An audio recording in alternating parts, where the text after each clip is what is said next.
ಸಾಕಷ್ಟು ಗೊಂದಲ ಇದೆ. ನಾಳೆ ಲಾಸ್ಟ್ ಡೇಟ್ ಆಗಬೇಕು, ಅವಧಿ ವಿಸ್ತರಣೆ ಮಾಡಿ ಅನ್ನುವಂಥ ಒತ್ತಾಯ ಎಲ್ಲ ಕಡೆ ಬರ್ತಾ ಇದೆ. ಇನ್ನು ಯಾವುದೇ ತೀರ್ಮಾನ ಸರ್ಕಾರ ತೆಗೆದುಕೊಂಡಿಲ್ಲ. ಈಗ ಮುಖ್ಯಮಂತ್ರಿಗಳು ಇವತ್ತು ಕೊಪ್ಪಳಕ್ಕೆ ಹೋಗಿದ್ದಾರೆ. ಕೊಪ್ಪಳದಿಂದ ಬಂದ ನಂತರ ಬಹುಶಃ ಅವರು ಅಧಿಕಾರಿಗಳ ಜೊತೆ ಮಾತಾಡಿ ಎಲ್ಲ ಜಿಲ್ಲೆಗಳ ಮಾಹಿತಿಗಳನ್ನು ತಗೊಂಡು, ಈಗ ಒಂದೊಂದು ಜಿಲ್ಲೆಯಲ್ಲಿ ಒಂದೊಂದು ಪರ್ಸೆಂಟೇಜ್ ಆಗಿದೆ. ಕೆಲವು ಕಡೆ 70 ಆಗಿದೆ, ಕೆಲವು ಕಡೆ 50 ಆಗಿದೆ, ಕೆಲವು ಕಡೆ ಇನ್ನೂ 80 ಇನ್ನೇನು ಹತ್ತಿರದಲ್ಲಿ ಮುಗಿಸೋ ಪರಿಸ್ಥಿತಿಯಲ್ಲಿದ್ದಾರೆ. ಈ ರೀತಿ ಎಂಟೈರ್ ಸ್ಟೇಟಲ್ಲಿ ಒಂದು 20-25% ಕಡಿಮೆ ಇದೆ ಇನ್ನು, ಅಂದರೆ 80% 70% ಆಗಿದೆ ಇಡೀ ಸ್ಟೇಟ್ದು ಆ್ಯಾವ್ರೇಜ್ ತೊಗೊಂಡ್ರೆ. ನಿಜ ಅದರಲ್ಲಿ ಕೆಲವು ಕಡೆ ಗೊಂದಲನೂ ಆಗಿರ್ತಕ್ಕಂಥದ್ದು, ಟೆಕ್ನಿಕಲ್ ಗೊಂದಲ ಆಗಿದೆ ಅಥವಾ ಎನ್ಯೂಮರೇಟರ್ ಗೊಂದಲ ಆಗಿದೆ. ಇದೆಲ್ಲ ಮುಗಿಸ್ಬೇಕು, 100% ಮುಗಿಸ್ಬೇಕು. ನಾವು 7ನೇ ತಾರೀಕು ಲಾಸ್ಟ್ ಡೇಟ್ ಕೊಟ್ಟಿದ್ದರು ಸರ್ಕಾರ. ಮತ್ತೆ ಎಕ್ಸ್ಟೆಂಡ್ ಮಾಡೋದಕ್ಕೆ ಮುಖ್ಯಮಂತ್ರಿಗಳು ತೀರ್ಮಾನ ತಗೋಬೇಕು. ಕೆಲವೊಂದು ಪ್ರಶ್ನೆಗಳಿದಾವಲ್ಲ, ಡಿ ಕೆ ಶಿವಕುಮಾರ್ ಅವರು ಹೇಳಿದೆ, ಬಹಳಷ್ಟು ಕ್ವಶನ್ಗಳ ತೀರಾ ಪರ್ಸನಲ್ ಇದೆ, ಹಾಗಾದ್ರೆ ಮೊದಲೇ ಡಿಸ್ಕಷನ್ ಮಾಡ್ಬೋದಾಗಿತ್ತಲ್ಲ ಅಂತ. ಸೋಮಣ್ಣ ಅವರು ಕೂಡ ಎಲ್ಲರಿಗೂ ಈಗ ಡಿ ಕೆ ಶಿವಕುಮಾರ್ ಸೋಮಣ್ಣ ಇಬ್ಬರೇ ಅಲ್ಲ, ಇಡೀ ರಾಜ್ಯದಲ್ಲಿ ಬೇರೆ ಬೇರೆ ಎಲ್ಲರದ್ದು ಕೂಡ ಒಂದು ಅಭಿಪ್ರಾಯ ಇದೆ. ನಮಗೂ ಇದೆ, ಅದು ನಮಗೂ ಕೆಲವೆಲ್ಲ ಸರಿ ಇಲ್ಲಪ್ಪ ಅಂತ ಅನಿಸುತ್ತೆ. ಒಂದು ರಾಜ್ಯದಲ್ಲಿ ಒಂದು ಸಮೀಕ್ಷೆ ಮಾಡುವಾಗ ಕೆಲವು ಸಣ್ಣ ಪುಟ್ಟ ಗೊಂದಲಗಳಾಗೇ ಆಗುತ್ತೆ. ಏನು ಯಾವುದು ಗೊಂದಲ ಆಗದೆ ಇರೋದೇ ಇಲ್ಲ. ಅದರಿಂದ ಎಲ್ಲರೂ ಕೋಆಪ್ರೇಟ್ ಮಾಡಿದರೆ ಒಂದು ಸಮೀಕ್ಷೆ ಬರುತ್ತೆ. ಕೋಆಪ್ರೇಟ್ ಮಾಡಬೇಕು ಎಲ್ಲರೂ ಕೂಡ. ಬಿಜೆಪಿನ ಮತ್ತೊಂದು ಕಾಂತರಾಜ್ ವರದಿಯಾಗ ಸಾಧ್ಯತೆ ಇದೆ, ಆ ರೀತಿ ಮೂಲಕ ಅವರ ಅಭಿಪ್ರಾಯ ಅವ್ರು ಹೇಳಿರ್ತಾರೆ. ನಾವು ಸರ್ಕಾರವಾಗಿ ಏನು ಮಾಡಬೇಕೋ ಅದನ್ನು ಮಾಡ್ತೀವಿ. ಈಶ್ವರಪ್ಪ ಅವರು ಏನು ಹೇಳ್ತಾರೆ ಅಂತಂದ್ರೆ, ಸರ್ ಜಾತಿ ಗಣತಿ ಏನಿದೆ ಲಿಂಗಾಯತರನ್ನ ಅನ್ಯಾಯ ಮಾಡೋದಕ್ಕೋಸ್ಕರ ಛಿದ್ರ ಮಾಡೋದಕ್ಕೋಸ್ಕರನೇ ಸರ್ಕಾರ. ನಾನು ಹೇಳಿದ್ನಲ್ಲ, ಅವ್ರ ಅಭಿಪ್ರಾಯಗಳು ಅವ್ರು ಹೇಳ್ತಾರೆ ರೀ. ನಾವು ಸರ್ಕಾರವಾಗಿ ಜವಾಬ್ದಾರಿಯಿಂದ ಏನು ಮಾಡಬೇಕೋ ಅದನ್ನು ಮಾಡ್ತಾಯಿದ್ದೀವಿ. ಒಬ್ಬೊಬ್ಬರ ಅಭಿಪ್ರಾಯನೂ ತಗೊಂಡು ಕನ್ಕ್ಲೂಷನಿಗೆ ಬರೋಕ್ಕಾಗುತ್ತಾ? ಸರ್ಕಾರ ಒಂದು ತೀರ್ಮಾನ ತಗೊಂಡಿದೆ. ಯಾವ ಸಾಧಕ ಬಾಧಕಗಳನ್ನೆಲ್ಲ ಅಧ್ಯಯನ ಮಾಡಿ ಹಿಂದಿನ ಸಮೀಕ್ಷೆಗಳನ್ನು ಕೂಡ ನಾವು ಗಮನದಲ್ಲಿಟ್ಕೊಂಡು ಅದನ್ನು ಮಾಡಿ ಇವತ್ತು ಹೆಚ್ಚು ಕಡಿಮೆ ಈಗ ತಾವೇ ಹೇಳ್ದಂಗೆ ಇನ್ನು 80% ಆಗಿದೆ. ಇನ್ನೊಂದು 20-25%ಗೆ ಒಂದು 4 ದಿವಸ ಎಕ್ಸ್ಟೆನ್ಷನ್ ಮಾಡಿದರೆ ಕೂಡ ಅದು ಮುಗಿದೋಗುತ್ತೆ. ಗ್ರೇಟರ್ ತುಮಕೂರಲ್ಲಿ ಸರ್ ಅದೇನೋ ಚರ್ಚೆ ಇತ್ತು. ಇಲ್ಲಲ್ಲ, ಎಲ್ಲಿದೆ ಗ್ರೇಟರ್ ತುಮಕೂರು ಚರ್ಚೆ? ಇಲ್ಲ, ನಾವು ಬೆಂಗಳೂರಿನ ಗ್ರೇಟರ್ ಬ್ಯಾಂಗ್ಳೂರು ತುಮಕೂರು ತನಕ ಮಾಡೋ ಬದಲು ತುಮಕೂರನ್ನೇ ಗ್ರೇಟರ್ ಮಾಡಿ ಅಂತ ಹೇಳಿದ್ದೆ ಅಷ್ಟೇ. ಅದು ಮಾಡ್ತಾ ಇದ್ದೀವಿ. ಸರ್, ಗೊಂದಲ ಅಂತ ಈಗ ಮುಖ್ಯಮಂತ್ರಿ ಸಂಬಂಧಪಟ್ಟಂತೆ ಸಾಕಷ್ಟು ಜನ ಮತ್ತೆ ಮತ್ತೆ ಹೇಳಿಕೆ ಕೊಡ್ತಾ ಇದ್ದಾರೆ, ಹೈಕಮಾಂಡ್ ಸೂಚನೆಗಳು ಕೂಡ. ಇದು ಮತ್ತೆ ಗೊಂದಲ ಜಾಸ್ತಿ ಆಗ್ತಾ ಇಲ್ವಾ ಪಕ್ಷದಲ್ಲಿ? ಏನು ಗೊಂದಲ ಕಾಣಿಸ್ತಾ ಇಲ್ಲಪ್ಪ ನನಗೇನು. ಅವರೇ ಹೇಳಿದ್ದಾರೆ ಮುಖ್ಯಮಂತ್ರಿ ನಾನು 5 ವರ್ಷ ಇರ್ತೀನಿ ಅಂತ. ಇನ್ನೇನಂದ ಆಯಿತು, ಮುಖ್ಯಮಂತ್ರಿ ಜವಾಬ್ದಾರಿ ಇಲ್ವಾ ಅವ್ರಿಗೆ? ಒಬ್ಬ ರಾಜ್ಯದ ಮುಖ್ಯಮಂತ್ರಿಗೆ ಜವಾಬ್ದಾರಿ ಇದೆ ತಾನೇ. ಆ ಜವಾಬ್ದಾರಿ ಸ್ಟೇಟ್ಮೆಂಟ್ ಕೊಟ್ಟಿದ್ದಾರೆ ಅವರು, 5 ವರ್ಷ ನಾನೇ ಇರ್ತೀನಿ ಅಂತ. ಅಲ್ಲಿ ಮುಗೀತಲ್ಲ, ಇನ್ನೇನು ಮಾತಾಡಬೇಕು? ಅದ್ರ ಮಧ್ಯೆ ಮಾತಾಡೋದು ನೋಟಿಸ್ ಅವರೆಲ್ಲ ಮಾತಾಡ್ಕೊಂತಾರೆ. ನೀವು ಸ್ವಲ್ಪ ಸುಮ್ಮನೆ ಇದ್ದರೆ ಚೆನ್ನಾಗಿರುತ್ತೆ ಅಲ್ವಾ? ನಿಮ್ಮಿಂದಾನೇ ಅದು ಸ್ವಲ್ಪ ಹೆಚ್ಚು ಗಮನ ತಗೊಳ್ತಾ ಇದೆ ಅಷ್ಟೇ. ಇಲ್ಲ, ಅವರಿಗೆ ಅಂತಿಮ ವರದಿ ಬೇಗ ಕೊಡಿ ಅಂತ ಹೇಳಿದ್ದೇವೆ. ಬೇಗ ಅಂದರೆ ಎಷ್ಟು ಬೇಗ ಅಂತ ಡಿಫೈನ್ ಮಾಡಿಲ್ಲ ನಾವು. ಬೇಗ ಕೆಲಸ ಮುಗಿಸಿಯಪ್ಪ ಅಂತ ಹೇಳಿದ್ದೇವೆ. ಅದು ಅವರ ಇನ್ವೆಸ್ಟಿಗೇಷನ್ನಲ್ಲಿ ನಾವು ಹಿಂಗೆ ಮಾಡಿ ಹಾಗೆ ಮಾಡಿ ಹೇಳಕ್ಕೆ ಬರೋದಿಲ್ಲ. ಬೇಗ ಮುಗಿಸ್ಕೊಡಿ ಅಂತ ಹೇಳಿದ್ದೇವೆ.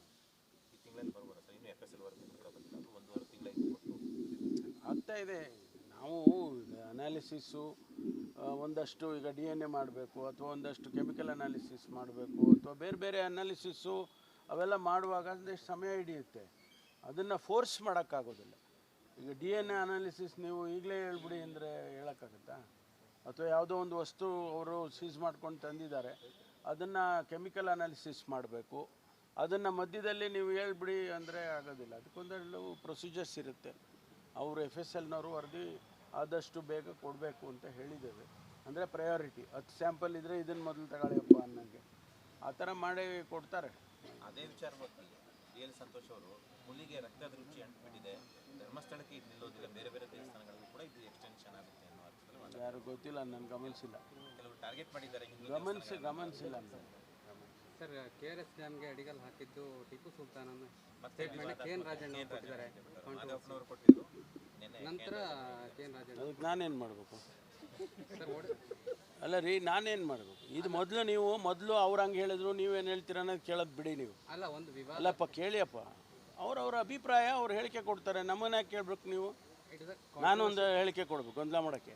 Sir it is controversial statement that's why we are asking. ಶಾಶ್ವತವಾಗಿ ವಯೋಮಿತಿ ಸಡಿಲಿಕ್ಕೆ ಇದೆಯಲ್ಲ APSI ಕಾನ್ಸ್ಟೇಬಲ್ ಎಲ್ಲಿವರೆಗೂ ಬಂದ್ಬಿಟ್ಟು 5 ನೋಡಿ, ವರ್ಷ ಅಂತ ಎಲ್ಲ ರಾಜ್ಯಗಳದ ಮಾಹಿತಿಯನ್ನು ತರಿಸ್ಕೊಂಡಿದ್ದೇನೆ.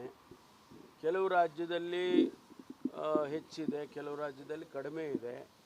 ನಾವು ನಮ್ಮ ಯುವಕರಿಗೆ ಅವಕಾಶ ಸಿಗುವ ರೀತಿಯಲ್ಲಿ ಏನು ಮಾಡಬೇಕು ಅದನ್ನು ಖಂಡಿತವಾಗಿ ಮಾಡ್ತೀವಿ. ಅದಕ್ಕೆ ಕ್ಯಾಡರ್ ಆ್ಯಂಡ್ ರೆಕ್ರೂಟ್ಮೆಂಟ್ ರೂಲ್ಸ್ ಅಂತ ಇರುತ್ತೆ, ಅದನ್ನು ಅಮೆಂಡ್ ಮಾಡೋದಕ್ಕೆ ಪ್ರಸ್ತಾವನೆ ಕಳಿಸಿದ್ದಾರೆ.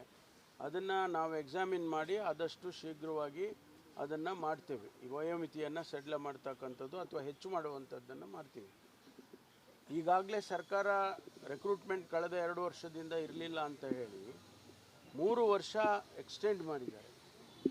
ಅಂದರೆ ಆ ಜನ ಯಾರು 2 ವರ್ಷ ಕಳ್ಕೊಂಡಿದ್ರು ಅವ್ರಿಗೂ ಅವಕಾಶ ಸಿಗಲಿ ಅಂತೇಳಿ 3 ವರ್ಷ ಎಲ್ಲರಿಗೂ ಕೂಡ ಒನ್ ಟೈಮ್ ಅಂತ ಮಾಡಿದ್ದಾರೆ. ಆದರೆ ಪೊಲೀಸ್ ಇಲಾಖೆಯಲ್ಲಿ ನಾವು ಪರ್ಮನೆಂಟಾಗಿ ಮಾಡಬೇಕಾಗುತ್ತೆ. ಅದನ್ನು ನಾವು ಕ್ಯಾಡರ್ ಆ್ಯಂಡ್ ರೆಕ್ರೂಟ್ಮೆಂಟ್ ರೂಲ್ಸನ್ನು ಅಮೆಂಡ್ ಮಾಡಬೇಕು, ಅದನ್ನು ಮಾಡ್ತಾಯಿದ್ದೀವಿ. ಬಹುಶಃ ವಾರ 10 ದಿವಸದಲ್ಲಿ ಮುಗಿಸ್ತೀವಿ. ಪರೀಕ್ಷೆಗೆ ಸಾಕಷ್ಟು ಗೊಂದಲ ಇದೆ. ನಾಳೆ ಲಾಸ್ಟ್ ಡೇಟ್, ಆಗಬೇಕು, ಅವಧಿ ವಿಸ್ತರಣೆ ಮಾಡಿ ಅನ್ನುವಂಥ ಒತ್ತಾಯ ಎಲ್ಲ ಕಡೆ ಬರ್ತಾ ಇದೆ. ಇನ್ನು ಯಾವುದೇ ತೀರ್ಮಾನ ಸರ್ಕಾರ ತೆಗೆದುಕೊಂಡಿಲ್ಲ. ಈಗ ಮುಖ್ಯಮಂತ್ರಿಗಳು ಇವತ್ತು ಕೊಪ್ಪಳಕ್ಕೆ ಹೋಗಿದ್ದಾರೆ. ಕೊಪ್ಪಳದಿಂದ ಬಂದ ನಂತರ ಬಹುಶಃ ಅವರು ಅಧಿಕಾರಿಗಳ ಜೊತೆ ಮಾತಾಡಿ ಎಲ್ಲ ಜಿಲ್ಲೆಗಳ ಮಾಹಿತಿಗಳನ್ನು ತಗೊಂಡು, ಈಗ ಒಂದೊಂದು ಜಿಲ್ಲೆಯಲ್ಲಿ ಒಂದೊಂದು ಪರ್ಸೆಂಟೇಜ್ ಆಗಿದೆ. ಕೆಲವು ಕಡೆ 70 ಆಗಿದೆ, ಕೆಲವು ಕಡೆ 50 ಆಗಿದೆ, ಕೆಲವು ಕಡೆ ಇನ್ನೂ 80 ಇನ್ನೇನು ಹತ್ತಿರದಲ್ಲಿ ಮುಗಿಸೋ ಪರಿಸ್ಥಿತಿಯಲ್ಲಿದ್ದಾರೆ. ಈ ರೀತಿ ಎಂಟೈರ್ ಸ್ಟೇಟಲ್ಲಿ ಒಂದು 20-25% ಕಡಿಮೆ ಇದೆ ಇನ್ನು, ಅಂದರೆ 80% 70% ಆಗಿದೆ ಇಡೀ ಸ್ಟೇಟ್ದು ಆ್ಯಾವ್ರೇಜ್ ತೊಗೊಂಡ್ರೆ. ನಿಜ ಅದರಲ್ಲಿ ಕೆಲವು ಕಡೆ ಗೊಂದಲನೂ ಆಗಿರ್ತಕ್ಕಂಥದ್ದು, ಟೆಕ್ನಿಕಲ್ ಗೊಂದಲ ಆಗಿದೆ ಅಥವಾ ಎನ್ಯೂಮರೇಟರ್ ಗೊಂದಲ ಆಗಿದೆ. ಇದೆಲ್ಲ ಮುಗಿಸ್ಬೇಕು, 100% ಮುಗಿಸ್ಬೇಕು. ನಾವು 7ನೇ ತಾರೀಕು ಲಾಸ್ಟ್ ಡೇಟ್ ಕೊಟ್ಟಿದ್ದರು ಸರ್ಕಾರ. ಮತ್ತೆ ಎಕ್ಸ್ಟೆಂಡ್ ಮಾಡೋದಕ್ಕೆ ಮುಖ್ಯಮಂತ್ರಿಗಳು ತೀರ್ಮಾನ ತಗೋಬೇಕು. ಕೆಲವೊಂದು ಪ್ರಶ್ನೆಗಳಿದಾವಲ್ಲ, ಡಿ.ಕೆ. ಶಿವಕುಮಾರ್ ಅವರು ಹೇಳಿದೆ, ಬಹಳಷ್ಟು ಕ್ವಶನ್ಗಳ ತೀರಾ ಪರ್ಸನಲ್ ಇದೆ, ಹಾಗಾದ್ರೆ ಮೊದಲೇ ಡಿಸ್ಕಷನ್ ಮಾಡ್ಬೋದಾಗಿತ್ತಲ್ಲ ಅಂತ. ಸೋಮಣ್ಣ ಅವರು ಕೂಡ ಎಲ್ಲರಿಗೂ ಈಗ ಡಿ.ಕೆ. ಶಿವಕುಮಾರ್ ಸೋಮಣ್ಣ ಇಬ್ಬರೇ ಅಲ್ಲ, ಇಡೀ ರಾಜ್ಯದಲ್ಲಿ ಬೇರೆ ಬೇರೆ ಎಲ್ಲರದ್ದು ಕೂಡ ಒಂದು ಅಭಿಪ್ರಾಯ ಇದೆ. ನಮಗೂ ಇದೆ, ಅದು ನಮಗೂ ಕೆಲವೆಲ್ಲ ಸರಿ ಇಲ್ಲಪ್ಪ ಅಂತ ಅನಿಸುತ್ತೆ. ಒಂದು ರಾಜ್ಯದಲ್ಲಿ ಒಂದು ಸಮೀಕ್ಷೆ ಮಾಡುವಾಗ ಕೆಲವು ಸಣ್ಣ ಪುಟ್ಟ ಗೊಂದಲಗಳಾಗೇ ಆಗುತ್ತೆ. ಏನು ಯಾವುದು ಗೊಂದಲ ಆಗದೆ ಇರೋದೇ ಇಲ್ಲ. ಅದರಿಂದ ಎಲ್ಲರೂ ಕೋಆಪ್ರೇಟ್ ಮಾಡಿದರೆ ಒಂದು ಸಮೀಕ್ಷೆ ಬರುತ್ತೆ. ಕೋಆಪ್ರೇಟ್ ಮಾಡಬೇಕು ಎಲ್ಲರೂ ಕೂಡ. ಬಿಜೆಪಿನ ಮತ್ತೊಂದು ಕಾಂತರಾಜ್ ವರದಿ ಆಗೋ ಸಾಧ್ಯತೆ ಇದೆ, ಆ ರೀತಿ ಮೂಲಕ ಅವರ ಅಭಿಪ್ರಾಯ ಅವ್ರು ಹೇಳಿರ್ತಾರೆ. ನಾವು ಸರ್ಕಾರವಾಗಿ ಏನು ಮಾಡಬೇಕು ಅದನ್ನು ಮಾಡ್ತೀವಿ. ಈಶ್ವರಪ್ಪ ಅವರು ಏನು ಹೇಳ್ತಾರೆ ಅಂತಂದ್ರೆ, ಸರ್ ಜಾತಿ ಗಣತಿ ಏನಿದೆ ಲಿಂಗಾಯತರನ್ನ ಅನ್ಯಾಯ ಮಾಡೋದಕ್ಕೋಸ್ಕರ ಛಿದ್ರ ಮಾಡೋದಕ್ಕೋಸ್ಕರನೇ ಸರ್ಕಾರ. ನಾ ಹೇಳಿದ್ನಲ್ಲ, ಅವ್ರ ಅಭಿಪ್ರಾಯಗಳು ಅವ್ರು ಹೇಳ್ತಾರೆ ರೀ. ನಾವು ಸರ್ಕಾರವಾಗಿ ಜವಾಬ್ದಾರಿಯಿಂದ ಏನು ಮಾಡಬೇಕು ಅದನ್ನು ಮಾಡ್ತಾಯಿದ್ದೀವಿ. ಒಬ್ಬೊಬ್ಬರ ಅಭಿಪ್ರಾಯನೂ ತೊಗೊಂಡು ಕನ್ಕ್ಲೂಷನಿಗೆ ಬರೋಕ್ಕಾಗುತ್ತಾ? ಸರ್ಕಾರ ಒಂದು ತೀರ್ಮಾನ ತೊಗೊಂಡಿದೆ. ಯಾವ ಸಾಧಕ ಬಾಧಕಗಳನ್ನೆಲ್ಲ ಅಧ್ಯಯನ ಮಾಡಿ ಹಿಂದಿನ ಸಮೀಕ್ಷೆಗಳನ್ನು ಕೂಡ ನಾವು ಗಮನದಲ್ಲಿಟ್ಕೊಂಡು ಅದನ್ನು ಮಾಡಿ ಇವತ್ತು ಹೆಚ್ಚು ಕಡಿಮೆ ಈಗ ತಾವೇ ಹೇಳ್ದಂಗೆ ಇನ್ನು 80% ಆಗಿದೆ. ಇನ್ನೊಂದು 20-25%ಗೆ ಒಂದು 4 ದಿವಸ ಎಕ್ಸ್ಟೆನ್ಷನ್ ಮಾಡಿದರೆ ಕೂಡ ಅದು ಮುಗಿದೋಗುತ್ತೆ. ಗ್ರೇಟರ್ ತುಮಕೂರಲ್ಲಿ ಸರ್ ಅದೇನೋ ಚರ್ಚೆ ಇತ್ತು. ಇಲ್ಲಲ್ಲ, ಎಲ್ಲಿದೆ ಗ್ರೇಟರ್ ತುಮಕೂರು ಚರ್ಚೆ?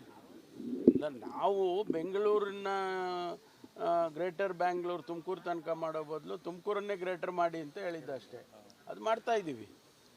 ಸರ್ ಗೊಂದಲ ಅಂತ ಈಗ ಮುಖ್ಯಮಂತ್ರಿ ಸಂಬಂಧಪಟ್ಟಂತೆ ಸಾಕಷ್ಟು ಜನ ಮತ್ತೆ ಮತ್ತೆ ಹೇಳಿಕೆ ಕೊಡ್ತಾ ಇದ್ದಾರೆ, ಹೈಕಮಾಂಡ್ ಸೂಚನೆಗಳು ಕೂಡ. ಇದು ಮತ್ತೆ ಗೊಂದಲ ಜಾಸ್ತಿ ಆಗ್ತಾ ಇಲ್ವಾ ಪಕ್ಷದಲ್ಲಿ? ಏನು ಗೊಂದಲ ಕಾಣಿಸ್ತಾ ಇಲ್ಲಪ್ಪ ನನಗೇನು. ಅವರೇ ಹೇಳಿದ್ದಾರೆ ಮುಖ್ಯಮಂತ್ರಿ ನಾನು 5 ವರ್ಷ ಇರ್ತೀನಿ ಅಂತ. ಇನ್ನೇನಂದ ಆಯಿತು, ಮುಖ್ಯಮಂತ್ರಿ ಜವಾಬ್ದಾರಿ ಇಲ್ವಾ ಅವ್ರಿಗೆ? ಒಬ್ಬ ರಾಜ್ಯದ ಮುಖ್ಯಮಂತ್ರಿಗೆ ಜವಾಬ್ದಾರಿ ಇದೆ ತಾನೇ. ಆ ಜವಾಬ್ದಾರಿ ಸ್ಟೇಟ್ಮೆಂಟ್ ಕೊಟ್ಟಿದ್ದಾರೆ ಅವರು, 5 ವರ್ಷ ನಾನೇ ಇರ್ತೀನಿ ಅಂತ. ಅಲ್ಲಿ ಮುಗೀತಲ್ಲ, ಇನ್ನೇನು ಮಾತಾಡಬೇಕು? ಆದರೂ ಮಧ್ಯೆ ಮಾತಾಡೋದು ನೋಟಿಸ್ ಅವರೆಲ್ಲ ಮಾತಾಡ್ಕೊಂತಾರೆ. ನೀವು ಸ್ವಲ್ಪ ಸುಮ್ಮನೆ ಇದ್ದರೆ ಚೆನ್ನಾಗಿರುತ್ತೆ ಅಲ್ವಾ? ನಾಯಕರು ನಿಮ್ಮಿಂದಾನೇ ಅದು ಸ್ವಲ್ಪ ಹೆಚ್ಚು ಗಮನ ತಗೊಳ್ತಾ ಇದೆ ಅಷ್ಟೇ. ಸರ್, ಈ ಧರ್ಮಸ್ಥಳದ ಎಲ್ಲಿವರೆಗೂ ಬಂತು ಸರ್? ಕೆಲವರಿಗೆ ಈಗ ನೋಟಿಸ್ ಕೊಟ್ಟಿದ್ದಾರೆ. ಇಲ್ಲ, ಅವರಿಗೆ ಅಂತಿಮ ವರದಿ ಬೇಗ ಕೊಡಿ ಅಂತ ಹೇಳಿದ್ದೇವೆ. ಬೇಗ ಅಂದರೆ ಎಷ್ಟು ಬೇಗ ಅಂತ ಡಿಫೈನ್ ಮಾಡಿಲ್ಲ ನಾವು. ಬೇಗ ಕೆಲಸ ಮುಗಿಸಿಯಪ್ಪ ಅಂತ ಹೇಳಿದ್ದೇವೆ. ಅದು ಅವರ ಇನ್ವೆಸ್ಟಿಗೇಷನ್ನಲ್ಲಿ ನಾವು ಹಿಂಗೆ ಮಾಡಿ ಹಾಗೆ ಮಾಡಿ ಹೇಳಕ್ಕೆ ಬರೋದಿಲ್ಲ. ಬೇಗ ಮುಗಿಸ್ಕೊಡಿ ಅಂತ ಹೇಳಿದ್ದೇವೆ. ಈ ತಿಂಗಳಲ್ಲಿ ಬರ್ಬೋದಾ ಸರ್? ಇನ್ನು FSL ವರದಿ ಕೂಡ ಬಂದಿಲ್ಲ, ಅದು 1.5 ತಿಂಗಳ ಕೊಟ್ಟು ಆಗ್ತಾ ಇದೆ. ನಾವು ಅನಾಲಿಸಿಸ್ಸು ಒಂದಷ್ಟು ಈಗ DNA ಮಾಡಬೇಕು, ಅಥವಾ ಒಂದಷ್ಟು ಕೆಮಿಕಲ್ ಅನಾಲಿಸಿಸ್ ಮಾಡಬೇಕು, ಅಥವಾ ಬೇರೆ ಅನಾಲಿಸಿಸ್ಸು ಅವೆಲ್ಲ ಮಾಡುವಾಗ ಒಂದಷ್ಟು ಸಮಯ ಹಿಡಿಯುತ್ತೆ. ಅದನ್ನು ಫೋರ್ಸ್ ಮಾಡೋಕ್ಕಾಗೋದಿಲ್ಲ. ಈಗ DNA ಅನಾಲಿಸಿಸ್ ನೀವು ಈಗಲೇ ಹೇಳ್ಬಿಡಿ ಅಂದರೆ ಹೇಳೋಕ್ಕಾಗತ್ತಾ? ಅಥವಾ ಯಾವುದೋ ಒಂದು ವಸ್ತು ಅವರು ಸೀಸ್ ಮಾಡ್ಕೊಂಡು ತಂದಿದ್ದಾರೆ, ಅದನ್ನು ಕೆಮಿಕಲ್ ಅನಾಲಿಸಿಸ್ ಮಾಡಬೇಕು, ಅದನ್ನು ಮಧ್ಯದಲ್ಲಿ ನೀವು ಹೇಳ್ಬಿಡಿ ಅಂದರೆ ಆಗೋದಿಲ್ಲ. ಅದಕ್ಕೊಂದೆರಡು ಪ್ರೊಸೀಜರ್ಸ್ ಇರುತ್ತೆ. ಅವರು FSLನವರು ವರದಿ ಆದಷ್ಟು ಬೇಗ ಕೊಡಬೇಕು ಅಂತ ಹೇಳಿದ್ದೇವೆ. ಅಂದರೆ ಪ್ರಯಾರಿಟಿ 10 ಸ್ಯಾಂಪಲ್ ಇದ್ದರೆ ಇದನ್ನು ಮೊದಲು ತಗೊಳ್ಳಿಯಪ್ಪ ಅನ್ನೋಂಗೆ ಆ ಥರ ಮಾಡಿ ಕೊಡ್ತಾರೆ.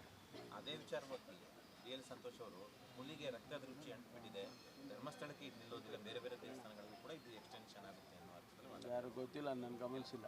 ಕೆಲವರು ಟಾರ್ಗೆಟ್ ಮಾಡಿದ್ದಾರೆ. ಗಮನಿಸಿಲ್ಲ ಅಂತ. ಸರ್, KRS ಡ್ಯಾಮ್ಗೆ ಅಡಿಗಲ್ ಹಾಕಿದ್ದು ಟಿಪ್ಪು ಸುಲ್ತಾನ್ ಅನ್ನೋ ಸ್ಟೇಟ್ಮೆಂಟ್ KN ರಾಜಣ್ಣ ಕೊಟ್ಟಿದ್ದಾರೆ.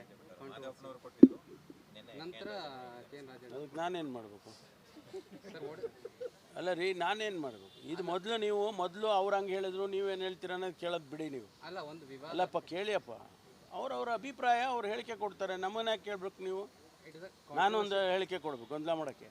Sir, it is a controversial statement. That's why we are asking. ಶಾಶ್ವತವಾಗಿ ವಯೋಮಿತಿ ಸಡಿಲಿಕ್ಕಿದೆಯಲ್ಲ, PSI ಕಾನ್ಸ್ಟೇಬಲ್ ಎಲ್ಲಿವರೆಗೂ ಬಂದು 5 ವರ್ಷ ಅಂತ ಎಲ್ಲ ರಾಜ್ಯಗಳದ ಮಾಹಿತಿಯನ್ನು ತರಿಸ್ಕೊಂಡಿದ್ದೇನೆ. ಕೆಲವು ರಾಜ್ಯದಲ್ಲಿ ಹೆಚ್ಚಿದೆ, ಕೆಲವು ರಾಜ್ಯದಲ್ಲಿ ಕಡಿಮೆ ಇದೆ. ನಾವು ನಮ್ಮ ಯುವಕರಿಗೆ ಅವಕಾಶ ಸಿಗುವ ರೀತಿಯಲ್ಲಿ ಏನು ಮಾಡಬೇಕು ಅದನ್ನು ಖಂಡಿತವಾಗಿ ಮಾಡ್ತೀವಿ. ಅದಕ್ಕೆ ಕ್ಯಾಡರ್ ಆ್ಯಂಡ್ ರೆಕ್ರೂಟ್ಮೆಂಟ್ ರೂಲ್ಸ್ ಅಂತ ಇರುತ್ತೆ. ಅದನ್ನು ಅಮೆಂಡ್ ಮಾಡೋದಕ್ಕೆ ಪ್ರಸ್ತಾವನೆ ಕಳಿಸಿದ್ದಾರೆ. ಅದನ್ನು ನಾವು ಎಕ್ಸಾಮಿನ್ ಮಾಡಿ ಆದಷ್ಟು ಶೀಘ್ರವಾಗಿ ಅದನ್ನು ಮಾಡ್ತೇವೆ. ಈ ವಯೋಮಿತಿಯನ್ನು ಸಡಿಲ ಮಾಡ್ತಕ್ಕಂಥದ್ದು ಅಥವಾ ಹೆಚ್ಚು ಮಾಡುವಂಥದ್ದನ್ನು ಮಾಡ್ತೀವಿ. ಈಗಾಗಲೇ ಸರ್ಕಾರ ರೆಕ್ರೂಟ್ಮೆಂಟ್ ಕಳೆದ 2 ವರ್ಷದಿಂದ ಇರಲಿಲ್ಲ ಅಂತ ಹೇಳಿ 3 ವರ್ಷ ಎಕ್ಸ್ಟೆಂಡ್ ಮಾಡಿದ್ದಾರೆ. ಅಂದರೆ ಆ ಜನ ಯಾರು 2 ವರ್ಷ ಕಳ್ಕೊಂಡಿದ್ರು ಅವ್ರಿಗೂ ಅವಕಾಶ ಸಿಗಲಿ ಅಂತೇಳಿ 3 ವರ್ಷ ಎಲ್ಲರಿಗೂ ಕೂಡ 1 ಟೈಮ್ ಅಂತ ಮಾಡಿದ್ದಾರೆ. ಆದರೆ ಪೊಲೀಸ್ ಇಲಾಖೆಯಲ್ಲಿ ನಾವು ಪರ್ಮನೆಂಟಾಗಿ ಮಾಡಬೇಕಾಗುತ್ತೆ. ಅದನ್ನು ನಾವು ಕ್ಯಾಡರ್ ಆ್ಯಂಡ್ ರೆಕ್ರೂಟ್ಮೆಂಟ್ ರೂಲ್ಸನ್ನು ಅಮೆಂಡ್ ಮಾಡಬೇಕು. ಅದನ್ನು ಮಾಡ್ತಾಯಿದ್ದೀವಿ. ಬಹುಶಃ ವಾರ 10 ದಿವಸದಲ್ಲಿ ಮುಗಿಸ್ತೀವಿ.